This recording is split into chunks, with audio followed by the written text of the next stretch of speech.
হলের মধ্যে থেকে অভাবতা করে, বদমাইশি করে, নানাভাবে অত্যাচার করে আমাদের কাউন্টিং এজেন্টদের ভয় দেখিয়ে বার করে দেওয়া হচ্ছে এবং সেই কাউন্টিং এজেন্টরা ঢুকতে গেলে তাদের বাধা দেওয়া হচ্ছে। আরে কাউন্টিং এজেন্ট তো পুরো কাউন্টিং যতক্ষণ না কমপ্লিট হয় তার থাকার অধিকার রয়েছে, তারা বাইরে বের করবে কোন অধিকারে আমরা জানতে চাই।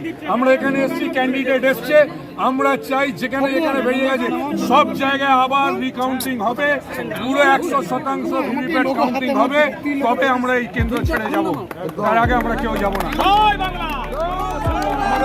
খাওয়ার জন্য খাবার খাওয়ার জন্য তারপরে তাদেরকে আর ঢুকতে দেবো না, এটা কোনো দিকে নিয়ম হতে পারে না। নিয়মের মধ্যে পড়ে না, একবার বেরোলে ঢুকতে পারে না, এটা কোথাকার নিয়ম? বিজেপির লোকজন বেরোচ্ছে, দিব্যি ঢুকে যাচ্ছে ভেতরে। মাথায় গেরুয়া তিলক থাকলে সেন্ট্রাল ফোর্স ছেড়ে দিচ্ছে, আর গলায় সবুজ উত্তরীয় থাকে, বলছে উত্তরীয় খোলো, আর উত্তরীয় খোলার পরেও যে ঢুকতে দিচ্ছে তা নয়, বলছে একবার বেরিয়ে গেছে না ঢুকতে দেবো না। এই জিনিস চলতে পারে না। আমরা এখানে ভিভিপ্যাট কাউন্টিং চাই এবং সম্পূর্ণ রিকাউন্ট